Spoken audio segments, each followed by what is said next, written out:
শান্তি বাহিনী।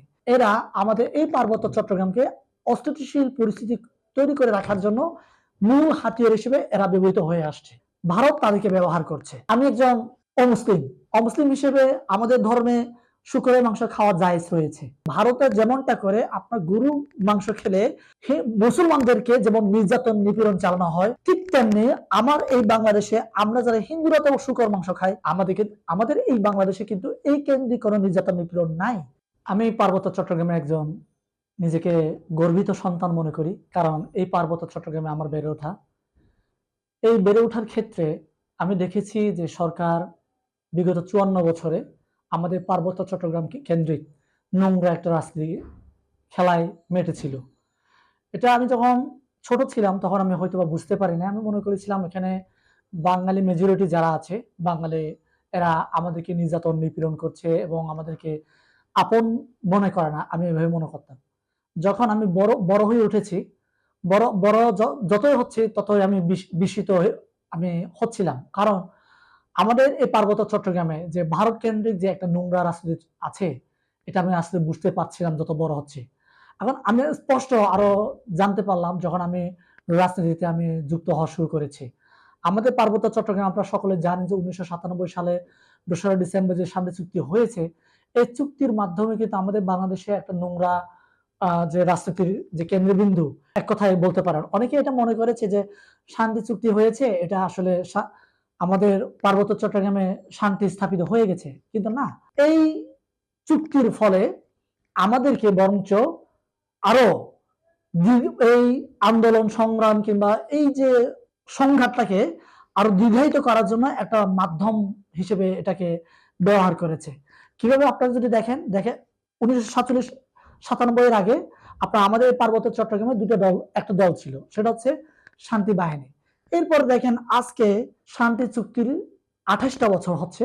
এই 28 বছরে 6 থেকে 7টা সংগঠন এখন হয়ে গেছে।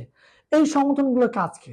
এই সংগঠনগুলোর কাজ যদি আপনারা খুঁজে দেখেন, তাহলে এরা বলে যে এই পার্বত্য চট্টগ্রামে বিভিন্ন জাতিসত্তাদের শান্তির জন্য এবং তাদের অধিকারের জন্য কাজ করে, কিন্তু পক্ষান্তরে আপনারা যদি খুঁজে বের করেন তাহলে দেখবেন এরা আমাদের এই পার্বত্য চট্টগ্রামকে অস্থিতিশীল পরিস্থিতি তৈরি করে রাখার জন্য মূল হাতিয়ার হিসেবে এরা ব্যবহৃত হয়ে আসছে। ওরা জেনে হোক বা না জেনে হোক, এরা এই ফাঁদে পা দিয়েছে, ভারত তাদেরকে ব্যবহার করছে। এখন আপনারা হয়তো অনেকের মাঝে আপনাদের প্রশ্ন জাগতে পারে, তাহলে কি এই পার্বত্য চট্টগ্রামে যে সমস্ত আঞ্চলিক সংগঠনগুলো আছে, এই আঞ্চলিক সংগঠনগুলো কি ভারতের ইন্ধনে কাজ করছে দাবার গুটি হিসেবে? না। এইখানে বাঙালি যেমন আছে, ও বাঙালিও আছে। মানে সরকারি প্রশাসনের লোক যেমন ভারতের সাথে সম্পৃক্ত থেকে আমার এই পার্বত্য চট্টগ্রামে অস্থিতিশীল পরিস্থিতি তৈরি করে রাখছে, ঠিক তেমনি আমার এই পার্বত্য চট্টগ্রামে অনেক বাসিন্দারাও এটার সাথে জড়িত রয়েছে। এখন আপনারা যদি মনে করেন যে আমার এই পার্বত্য চট্টগ্রাম ভারত কেন্দ্রিক হয়ে যাচ্ছে, তাহলে আপনার ভুল মনে করছেন। আমার এই পার্বত্য চট্টগ্রামে যারা রাজনীতি করে, যারা মিডিয়া এসে কথা বলে, এরাই ম্যাক্সিমাম লোক হচ্ছে আপনার ভারত কেন্দ্রিক কথাবার্তা বলে, যার কারণে সরকার এই ম্যানিফেস্টোটাকে, এই এজেন্ডাটাকে বাস্তবায়ন করার জন্য, যেহেতু ভারত শেখ হাসিনা সরকার আপনারা সকলে জানেন, ফ্যাসিস্ট হাসিনা আপনার ভিশন 2041 এরা আপনার ওদের নির্বাচনী ইশতেহারে এটা প্রকাশ করেছিল। তার একমাত্র কারণ ছিল এরা ক্ষমতায় টিকে থাকা। এই ক্ষমতায় টিকে থাকতে হবে কেন?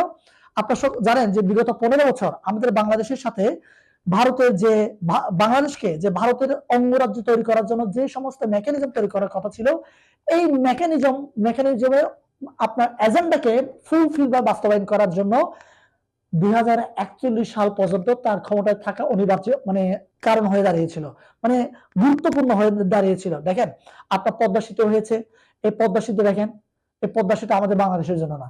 আপনার এই পদ্মা সেতু হয়েছে একমাত্র তাদের ট্রানজিট হিসেবে ইউজ করার জন্য এবং তাদের ভারতের সাথে যে আপনার 7 সিস্টার যে যোগাযোগ এবং আপনার মেনটেন করার জন্য এই আপনার পদ্মা সেতু তৈরি করা হয়েছে। ঠিক তেমনি আমার এই পার্বত্য চট্টগ্রামে যে সমস্ত অস্থিতিশীল পরিস্থিতি তৈরি করেছে, এবং আপনারা সকলে জানেন 5 জুলাইয়ের আগে আপনার চিন্ময় কেন্দ্রে এটা হিন্দুদের উত্থান হয়েছিল। এরপরে দেখেন যে আপনার এই পাহাড়ে 5 আগস্টের পরে একজন মোটরসাইকেল চুরির ঘটনাকে কেন্দ্র করে অনেক খাগড়াছড়িতে একটা মেসাকার তৈরি হয়েছে। এই মেসাকারটা রাঙ্গামাটি, খাগড়াছড়ি, বান্দরবান কেন্দ্রিক হওয়ার কথা ছিল, কিন্তু এটা আমরা সুন্দরভাবে হ্যান্ডেল করতে পেরেছি বিধায় আমরা এটা আপনার 3 জেলায় এটা মেসাকার রূপ ধারণ করে নাই। এখন এগুলো কেন বলছি? এগুলো বলছি কারণ আমার এই বাংলাদেশ, এই পার্বত্য চট্টগ্রামে আপনার সংখ্যালঘু যে ট্রাম্প কার্ড যারা খেলছে দীর্ঘদিন ধরে ভারত, এখান থেকে আমি আসলে বাংলাদেশের মানুষকে বের করে আনার চেষ্টা করছি আমি।